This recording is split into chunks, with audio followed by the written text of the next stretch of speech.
Hello everyone, welcome to my channel. ये मेरा second video है और इस वीडियो में हम जो है इस चैप्टर का जो है सेकंड पार्ट कवर करेंगे। ठीक है, तो चलिए स्टार्ट करते हैं। Names of the land. Two of the words we often use for our country are India and Bharat. मतलब दो शब्द हैं जो हम अपने कंट्री के लिए, अपने देश के लिए यूज़ करते हैं, जिसमें कि एक है इंडिया और दूसरा है Bharat. The word India comes from the Indus. अब ये जो वर्ड है इंडिया, ये कहाँ से आया? ये इंडस रिवर से आया। कॉल्ड सिंधु इन संस्कृत, इसे संस्कृत में सिंधु कहते हैं।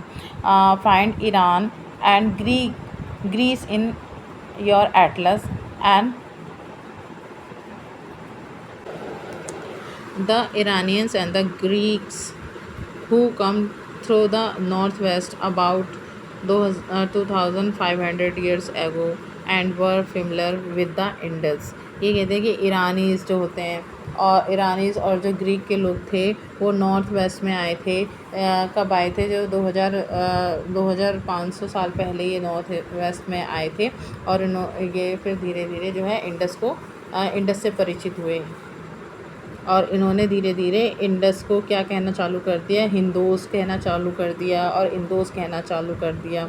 और the land of the east of the river were called India. और जो ईस्ट में जो रिवर बहती थी उसे इन्होंने इंडिया कहना चालू कर दिया। तो इस तरह से भारत का नाम क्या पड़ा? हिंदुस्तान का नाम इंडिया पड़ा।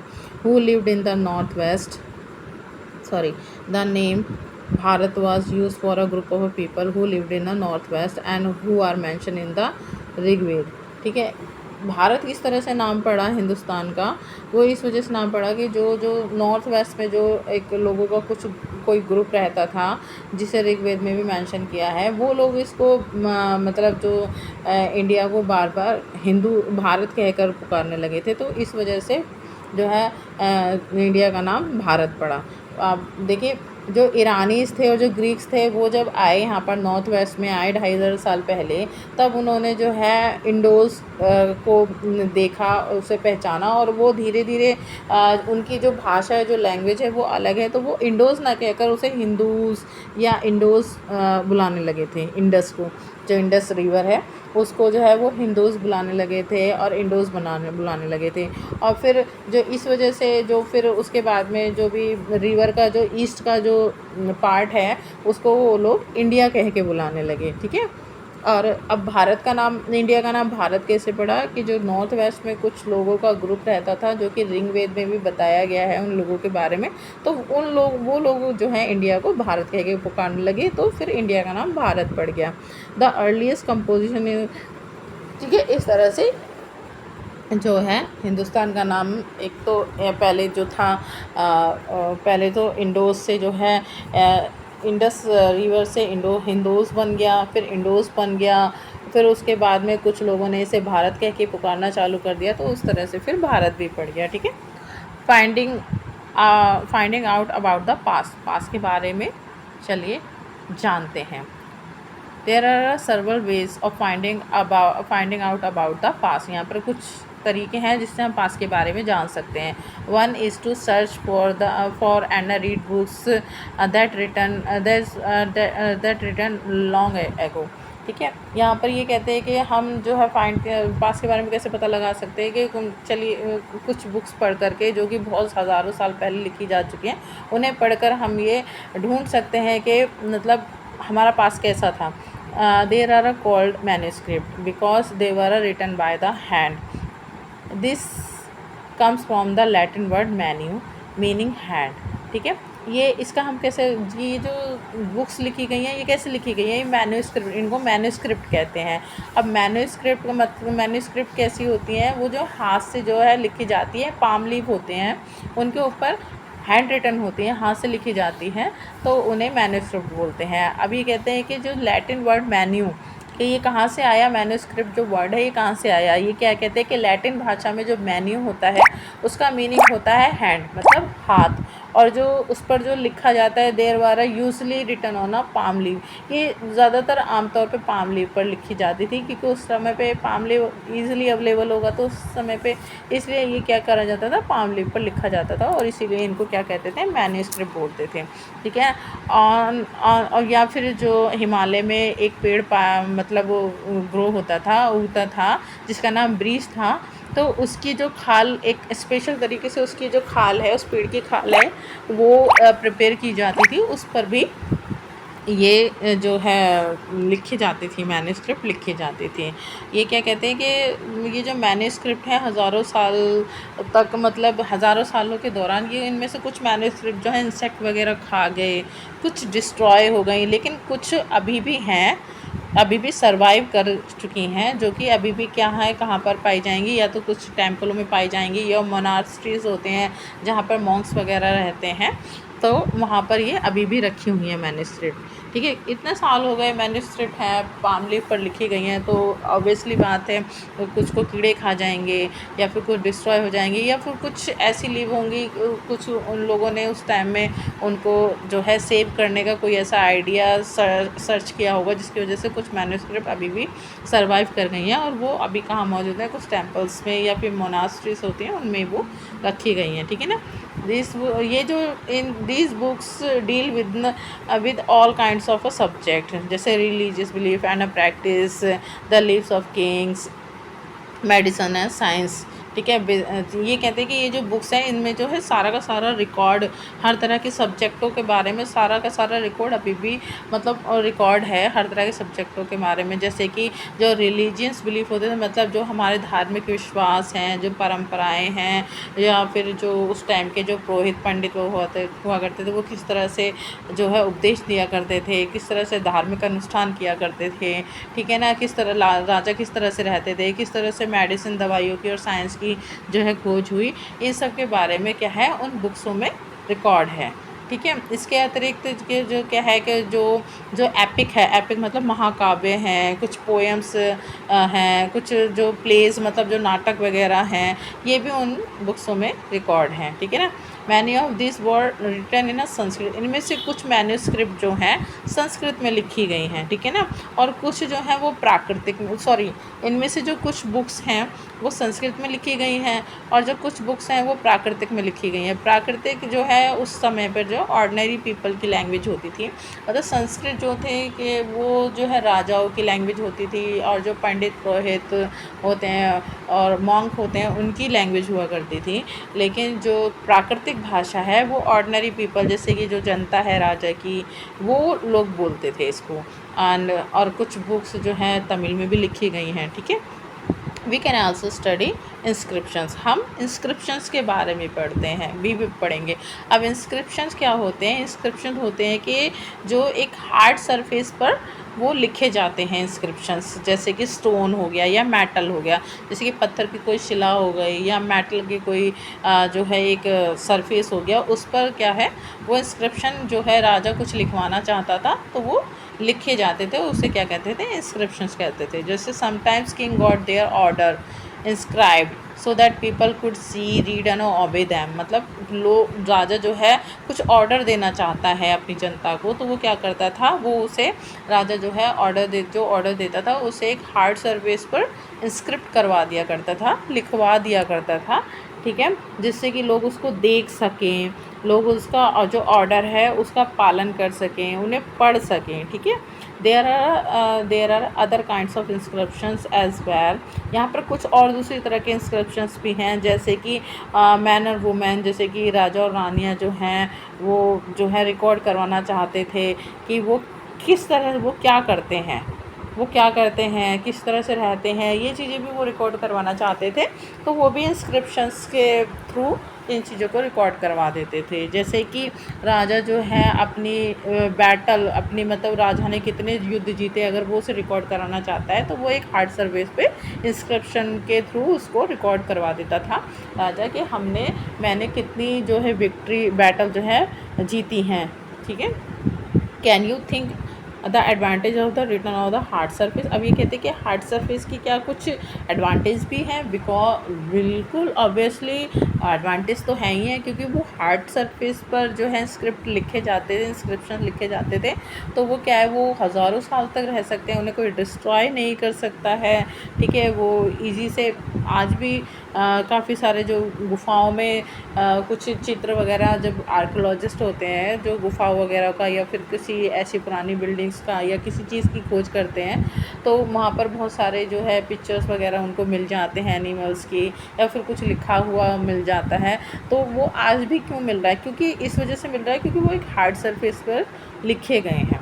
ठीक है, तो इसका एक बहुत बड़ा फ़ायदा यही है कि ये हार्ड सरफेस पे लिखे जो जाते हैं ये डिस्ट्रॉय नहीं होते जल्दी से। ठीक है, ओके, तो अभी हम आगे चलते हैं। देखिए, देर were many others things that were made and use in the पास। यहाँ पर बहुत सारी ऐसी चीज़ें हैं जो पास में यूज़ की जाती थी और बनाई जाती थी, जैसे कि हमने कुछ ऑब्जेक्ट्स के बारे में पढ़ा है, जिसे क्या कहते थे, आर्कोलॉजिस्ट बोलते हैं। आर्कोलॉजिस्ट मतलब जो पुरानी चीज़ों की खोज करते हैं, आर्कोलॉजिस्ट उन्हें बोलते हैं जो पुरानी चीज़ों की खोज करते हैं, जैसे कि पुरानी बिल्डिंग्स हो गई जो कि स्टोन से या फिर ब्रिक से बनी हैं, या जो भी बहुत पुरानी पेंटिंग हो गई, स्कल्पचर हो गए, जो कि ढांचा हो गया किसी चीज़ का, बिल्डिंग्स का, ये जो जब उनकी खोज करते हैं और जब उनकी जांच पड़ताल करते हैं और बताते हैं कि ये कितने साल पुराना था और ये किस तरह से बना था, ये क्या लिखा हुआ है, तो इन सब को कौन इन सब चीज़ों के बारे में कौन जानता है, आर्कोलॉजिस्ट जानते हैं।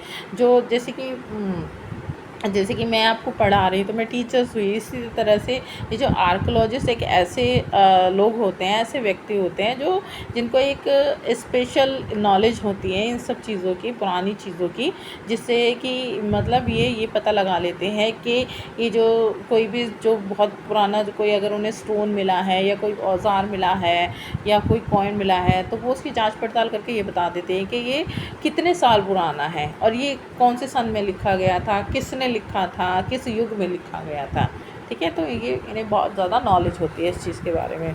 ठीक है, तो ये भी एक बहुत इम्पॉर्टेंट क्वेश्चन बनेगा आपका ये इस चैप्टर में कि आर्कोलॉजिस्ट कौन होते हैं। ठीक है, तो देखिए, अब they also explore and excavated dig under the surface of the earth to the find tools, weapon, pots, pan, ornament and a coin।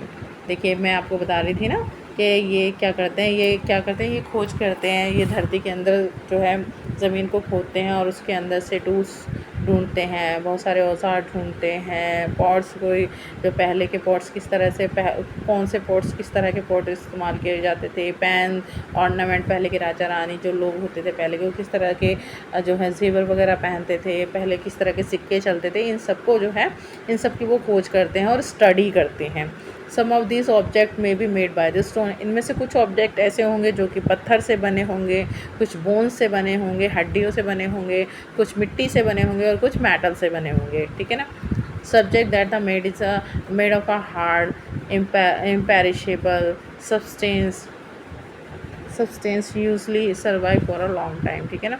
इनमें से कुछ ऑब्जेक्ट ऐसे होंगे जो कि हार्ड चीज़ों से बने होंगे या इम्पेरिशेबल सब्सटेंस मतलब इम्पेरिशेबल पदार्थ जो कि ख़राब ना हो, ऐसी चीज़ों से बने होंगे जो बहुत सालों तक एज इट इज़ रह सकते हैं। ठीक है। देखिए, यहाँ पर एक पॉट का पिक्चर दिखा रखा है जो एक पुरानी सिटी से मिला है और ये पॉट जो है 4700 साल पुराना है।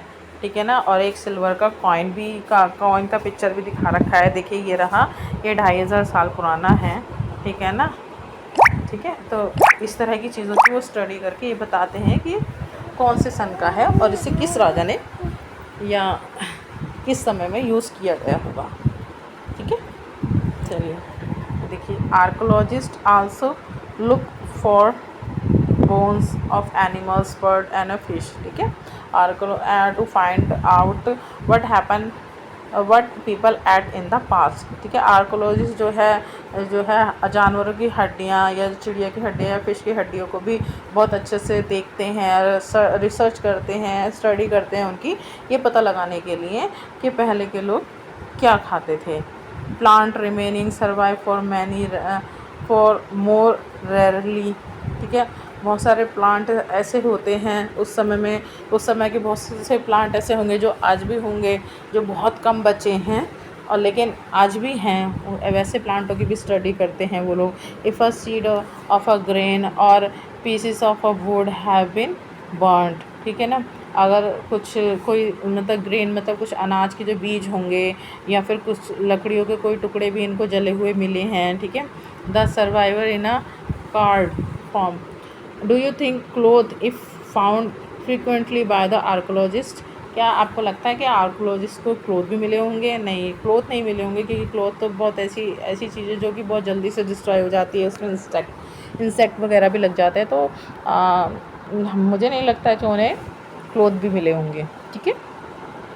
हिस्टोरियंस मतलब जो इतिहासकार होते हैं, हिस्टोरियन जो हिस्ट्री लिखते हैं, that is a scholars who study the past, वो स्कॉलर्स होते हैं जो पास्ट की स्टडी करते हैं, मतलब बीते हुए समय की स्टडी करते हैं। Often use of the word scholar to refer to the information found from manuscript, inscriptions and आर्कोलॉजीज, ठीक है ना। ये जो स्कॉलर जो वर्ड है, ये वो लोग होते हैं जो कि इंफॉर्मेशन ढूंढते हैं, कहाँ से किससे ढूंढते हैं, जो मैन्यूस्क्रिप्ट होते हैं, इंस्क्रिप्शंस होते हैं, आर्कोलॉजी जो भी उन्हें आर्कोलॉजी इंफॉर्मेशन मिलती है, उनको ये क्या करते हैं, उनके बारे में पढ़ते हैं, मैन्यूस्क्रिप्ट से पढ़ते हैं, इंस्क्रिप्शन से पढ़ते हैं और फिर पता लगाते हैं कि पास्ट में क्या क्या हुआ होगा। Once sources are found, learning about the past become an adventure। कुछ लोगों को क्या लगता है कि मतलब कुछ जो ये जो होते हैं स्कॉलर होते हैं, उन्हें पास्ट के बारे में पढ़ना या जानना बहुत ही एडवेंचरस लगता है। As we reconstruction it bit by bit, और ये मतलब धीरे धीरे रिकन्स्ट्रक्ट करते जाते हैं, मतलब बनाते जाते हैं धीरे धीरे, जैसे जैसे इनको इन्फॉर्मेशन मिलती जाती है, नॉलेज मिलती जाती है पास्ट के बारे में, तो ये उन कड़ियों को एक के साथ जोड़ते चले जाते हैं कि अभी ये हुआ होगा, फिर उसके बाद ये हुआ होगा, फिर उसके बाद ऐसा कुछ हुआ होगा, इस तरीके से। सो हिस्टोरिकल्स and archaeologist are like detective who use all these sources like clues to find out about our past। ये कहते हैं तो जो हिस्टोरिकल होते हैं, इतिहासकार और जो आर्कोलॉजिस्ट होते हैं, वो एक डिटेक्टिव जासूस की तरह होते हैं, जो कि इन सारी जितनी भी सोर्सेस जो अवेलेबल हैं उनका इस्तेमाल किस तरह से करते हैं हमारे पास को ढूंढने के लिए, वो इन सब क्लूज़ का इस्तेमाल करते हैं, ठीक है ना। वन पास्ट और मैनी, ये कहते हैं कि एक पास्ट है या एक से ज़्यादा पास्ट है। Did you notice the title of this book, आपने इस बुक के टाइटल में ध्यान दिया है, आर पार्ट्स, मतलब आर पास्ट, ये कहते हैं हम, मतलब ये प्लूरल में क्यों है, सिंगुलर में क्यों नहीं है, क्योंकि हमारे बहुत सारे पास्ट हैं। We have use the word past in a plural on a draw attention to the fact that the past were a different from different group of peoples. ये कहते हैं कि हमारे जो है बहुत सारे पार्ट रह चुके हैं, क्योंकि पास रह चुके हैं, क्योंकि जो है अलग अलग समय में अलग अलग लोग आए होंगे, अलग अलग ग्रुप के लोग आए होंगे, तो उनका अलग अलग पास्ट होगा। इसीलिए इस चैप्टर का नाम पास्ट नहीं है, पास्ट है। पार्ट्स मतलब इसे प्लूरल में प्रोनाउंशिएट किया गया है, ठीक है। तो अब फॉर एग्ज़ाम्पल, जैसे कि for example the lives of the herders of a farmer were difficult from those of the Kings and queen. उस समय के जो फार्मर और हर्डर होंगे उनका जो जीवन होगा वो राजा और रानी के जीवन से बहुत ही अलग होगा, तो उनका जो हर्डर और फार्मर का जो पास्ट है वो अलग है, और जो किंग और क्वीन का जो पास्ट है वो अलग है, ठीक है ना। The lives of the merchants are different from those of the craft person and so on, और इसी तरह से जो व्यापारी हैं उनका क्राफ्ट पर्सन से वो बिल्कुल अलग थे, और इसी तरह से उनका पास्ट भी अलग होगा, और इसी तरह से पास्ट जो है इसी तरह से होते गए हैं, डिफ्रेंशिएट होता गया है पास्ट हमारा, ठीक है ना। Also as it true even today people followed different practice ना कस्टम इन डिफरेंट पार्ट्स। इसलिए कहते हैं, ये कहते हैं आज भी ऐसा ही होता है कि अलग अलग लोग जो हैं अलग अलग तरह की प्रैक्टिस और अलग अलग तरह के रीति रिवाज फॉलो करते हैं अलग अलग जगहों पर। जैसे कि देखिए अब आज भी क्या है, यूपी में अलग कस्टम हैं और उत्तर प्रदेश में अलग तरह से रीति रिवाज मनाए जाते हैं, वहीं केरल में या फिर बंगाल में अलग तरह से रीति रिवाज मनाए जाते हैं, तो ये कह रहा है कि आज भी ऐसा ही होता है। ये for example today most people living in the Andaman ठीक है, Iceland get their own food by fishing, hunting and collecting forest produce. For example, today most people living in the Andaman Island get their own food by fishing, hunting and collecting forest produce. आज के for example मतलब example के तौर पर आज जो है ज़्यादातर लोग जो है अंडमान आइलैंड पर रहते हैं और वो अपना खाना कैसे प्राप्त करते हैं, बाय फिशिंग। वो मछली पकड़ते हैं, शिकार करते हैं और जो जंगलों से उन्हें जो भी मिलता है जैसे फ्रूट और ईटिंग रूट्स और जो भी ग्रेन वगैरह जो भी मिलते हैं, प्लांट्स वगैरह जो भी खाने लायक होते हैं, वो जो मिलते हैं उन्हें वो खाने के तौर पर वो लोग इकट्ठा करते हैं, ठीक है ना। मोस्ट ऑफ पीपल, अब जो बहुत से लोग जो हैं क्या करते हैं, जो सिटी में रहते हैं बहुत से लोग, वो किस पे डिपेंड होते हैं, वो दूसरों पे डिपेंड होते हैं अपने फूड की सप्लाई के लिए, ठीक है। डिफरेंस तो इस तरह से देखो, जो अंडमान आइलैंड है उसमें लोग कहाँ से अपना खाना इकट्ठा करते हैं, फ़िशिंग करते हैं, हंटिंग करते हैं और जंगलों से जो भी उन्हें मिल जाता है फ्रूट वगैरह, फल वगैरह, कोई भी ग्रेन अनाज वगैरह जो भी मिल जाता है उससे वो अपना खाना इकट्ठा करते हैं, ठीक है ना। और जो शहरों में जो लोग रहते हैं वो क्या है, दूसरों के ऊपर अपने फूड की सप्लाई पर डिपेंड रहते हैं, ठीक है। इसके अलावा और बहुत से अंतर हैं, ठीक है, और बहुत तरह के अंतर हैं, जैसे कि हमें राजाओं की जो बैटल जो उन्होंने लड़ी हैं उनके बारे में जो हमें इतना अच्छा आइडिया कैसे लगता है, क्योंकि वो जो राजा थे उस टाइम पर वो जो भी बैटल वो लोग जीत कर आते थे वो अपनी विक्ट्री को रिकॉर्ड करते थे। उसी तरह से जो ऑर्डिनरी पीपल होते हैं जैसे कि हंटर हो गए या फिशिंग मतलब फ़िश पकड़ने वाले हो गए या गैदरर हो गए या फार्मर हो गए, वो क्या करते थे, वो जो है अपने जो उन्होंने जो भी किया वो उसको रिकॉर्ड नहीं करते थे। तो इसीलिए जो आर्कोलॉजिस्ट हैं वो जो है मदद करते हैं हमारी ये समझने के लिए कि वो किस तरह से जिया करते थे, क्योंकि अभी भी बहुत सारी चीज़ ऐसी हैं जिन्हें हम नहीं जानते हैं, ठीक है ना। व्हाट डू डेट मीन्स, ठीक है। अब डेट का, तारीखों का क्या मतलब होता है। If somebody ask you the date you will probably mention in the day, month and year, ठीक है। अगर आपसे कोई डेट के बारे में पूछता है तो आप क्या बताओगे, आप उसे डे से मेंशन करोगे, मतलब दिन बताओगे, तारीख सॉरी महीना बताओगे और ईयर बताओगे, ठीक है ना। और कुछ और भी बता सकते हो जो भी। This years are counted from the date generally assigned to the birth of Jesus Christ, ठीक है। ये जो साल हैं, ये जो साल हैं ये कैसे काउंट किए जाते हैं, ये उस डेट से काउंट किए जाते हैं ये साल जब जो जीसस क्राइस्ट का जन्म हुआ था, उस डेट से ये जनरली ये साल जो है काउंट किए जाते हैं। वो कौन थे, जीसस क्राइस्ट जो है क्रिश्चियनिटी के फाउंडर थे, ठीक है। सो 2000 यानी कि 2000 means 2000 years after the birth of the Christ, मतलब जब ये 2000 का मतलब क्या है कि जब क्राइस्ट का जन्म होने के बाद के 2000 साल हैं ये, ठीक है ना। All date before the birth of the Christ are counted backward and usually have the letter BC added on. ये कहते हैं कि जितने भी मतलब उसके बाद जो जीसस क्राइस्ट का जो जन्म हुआ था उससे पहले जितनी भी डेट हैं उन्हें बैकवर्ड की तरह काउंट किया जाता है और उसे यूजली BC जो लेटर है उससे उन लेटर से डिनोट किया जाता है, ठीक है। In this book, we will refer to the date going back from the present using 2000 as our starting point, ठीक है ना। ये कह रहे हैं कि इस तरह से जो 2000 साल हैं वो जीसस क्राइस्ट के जन्म से के जो बाद का जीसस क्राइस्ट का जब जन्म हुआ था उसके बाद के 2000 साल हैं ये, ठीक है ना। और जो है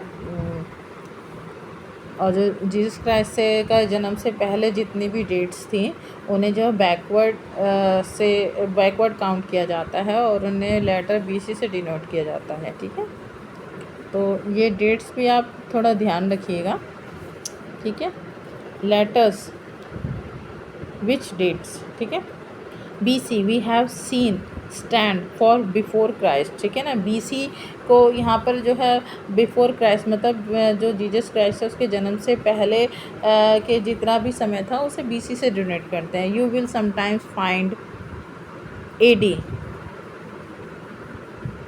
before dates, this stand for 2 Latin word, anno domini means in the years of the lord. ठीक है, तो ये हमने कभी कभी एडी भी मतलब कभी कभी हमने कहीं कहीं हमने एडी भी पाया होगा, जिसको कि क्या कहते हैं, ये एक दो लैटिन वर्ड होते हैं जिन्हें एनो डोमिनी बोलते हैं। इसका मतलब है कि लॉर्ड का साल, मतलब भगवान का साल, मतलब जिस साल पे भगवान पैदा हुए, भगवान का जन्म हुआ।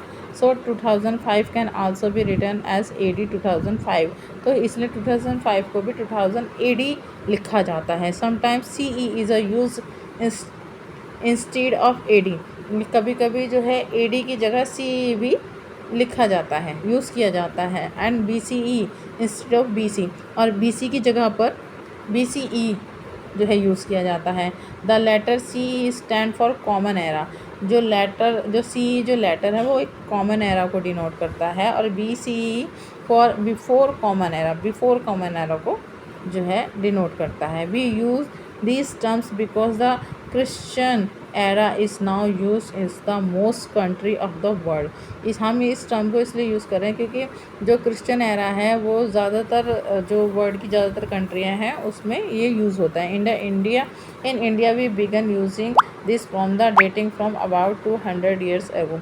भारत में ये कब से यूज़ किया जा रहा है? जब 200 साल के बाद, 200 साल से ये यूज़ किया जा रहा है भारत में, क्योंकि ब्रिटेन ने 200 साल तक इंडिया पे राज किया था। तो ये ब्रिटेन क्या है, एक क्रिश्चियन कंट्री है, तो इसी वजह से ये इंडिया में भी उन्होंने यूज़ करना चालू कर दिया था। ठीक है ना। And sometimes the letter BP meaning before present are used, तो कभी कभी क्या है BP लेटर यूज़ किया जाता है जिसका मतलब है बिफोर प्रेजेंट, मतलब प्रेजेंट से पहले। ये जो हमारा जो प्रेजेंट है इससे पहले क्या यूज़ किया जाता था। ठीक है ना। Find out date mention on a page 3, which set of letter would you use for that. ये कहते हैं पेज 3 पर आप कुछ डेट मेंशन की गई हैं, उन्हें ढूंढो और उसके लिए कौन सा वर्ड यूज़ किया जाएगा उसे आप बताइए। ठीक है ना। एल्सवेयर, अब देखिए एल्सवेयर है यहाँ पर, तो ये एल्सवेयर का क्या है मतलब कि we have seen that inscriptions are written on hard surface, many of this were written several hundred years of ago. All inscriptions contain both scripts and languages। ठीक है, languages which were used as well as the script have change over time. ठीक है, ये कह रहा है कि जो मतलब हमने जो बहुत सारे इंस्क्रिप्शंस हमें मिले हैं, हमने पढ़े हैं जो कि हार्ड सरफेस पे लिखे हुए थे। बहुत सारे जो हैं इसमें कुछ बहुत हज़ारों साल पहले लिखे गए हैं, और जो जितने भी इंस्क्रिप्शंस हैं वो क्या है, कंटेन बोथ स्क्रिप्ट्स भी उसमें हैं और उसमें लैंग्वेजेस भाषाएं भी शामिल हैं इन इंस्क्रिप्शनों में। और लैंग्वेज जो कि मतलब समय के हिसाब से चेंज होती गई है, जो भी लैंग्वेजेस में यूज़ की गई है वो समय के हिसाब से जो लैंग्वेज है वो उनमें चेंज आता गया है। So how do we scholars understand what was written. तो स्कॉलर्स जो होते थे वो कैसे समझते थे कि इनमें क्या लिखा है। This can be done through a process known as a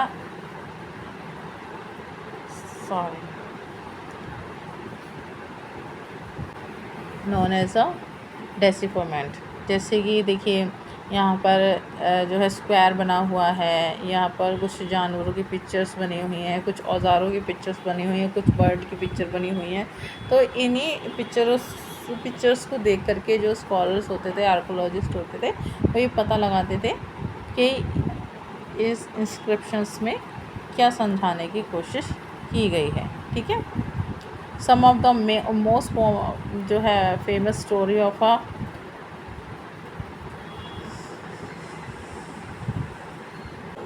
story of डिसिफरमेंट comes from Egypt. ये कहते हैं कि एक फेमस स्टोरी है जो डिसिफरमेंट की, जो इजिप्ट से आई है। और countries North Africa were there were a king and a queen about 5000 years ago. जो है वो एक नॉर्थ अफ्रीका में एक कंट्री है इजिप्ट जो है, जहाँ पे एक राजा और रानी जो कि 5000 साल पहले एक राजा और रानी वहाँ पर थे। ठीक है।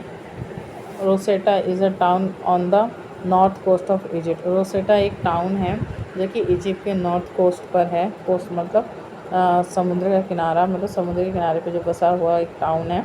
And here an inscribed stone were found, यहाँ पर एक इंस्क्राइब्ड स्टोन पे कुछ गुदा हुआ मिला है। Which contain inscription in 3 different language, जिसमें जो है 3 अलग अलग भाषाओं में इंस्क्रिप्शन हैं, लिखे गए हैं। और जिसमें से एक जो है ग्रीक लैंग्वेज है और 2 अलग अलग इजिप्टियन लैंग्वेजेस हैं। ठीक है, अब स्कॉलर्स जो है इनको वो स्कॉलर जो है किस तरह से रीड करते हैं। Greek figures out the name of the king, ठीक है, and queen were enclosed in a letter frame. ये कहते हैं कि ग्रीक फिगर जो मतलब जो राजा और रानी की जो ग्रीक फिगर है वो उससे ये जो पता लगाते हैं लेटर्स के नाम का, लेटर्स के जो फ्रेम का वो सॉरी लेटर किस तरह से फ्रेम करे गए हैं, वो राजा और रानी की जो ग्रीक इमेज है, फिगर है, उससे पता लगाते हैं। और उसको क्या कहते हैं, कार्टोच बोलते हैं उसको, ठीक है ना। और दे then placed in a Greek and Egyptian sign side by side, और इनके जो है इनके साइड में जो है ग्रीक और इजिप्टियन साइन मतलब चिन्ह बना रखे हैं, ठीक है ना। Identify the sound for which the Egyptian letter, और ये जो इन्हें किस तरह से फाइंड करते हैं, किस तरह से ढूंढते हैं, जो इजिप्टियन लेटर को किस तरह से बोला जाता है, जब बोलते हैं तो उसकी किस तरह से आवाज़ निकलती है, उस साउंड को सुनकर के ये अंडरस्टैंड करते हैं, आइडेंटिफाई करते हैं कि ये इंस्क्रिप्शन है क्या कहना चाह रहा है। ठीक है, जैसे कि हम देख सकते हैं कि इसमें जो लॉयन बना हुआ है, ठीक है, तो उससे इन्होंने एल लेटर को फॉर्म किया होगा, एल लेटर को अंडरस्टैंड किया होगा। और इसमें जो एक बर्ड बना हुआ है उससे इन्होंने ए लेटर को समझा है कि बर्ड से ए लेटर बना है।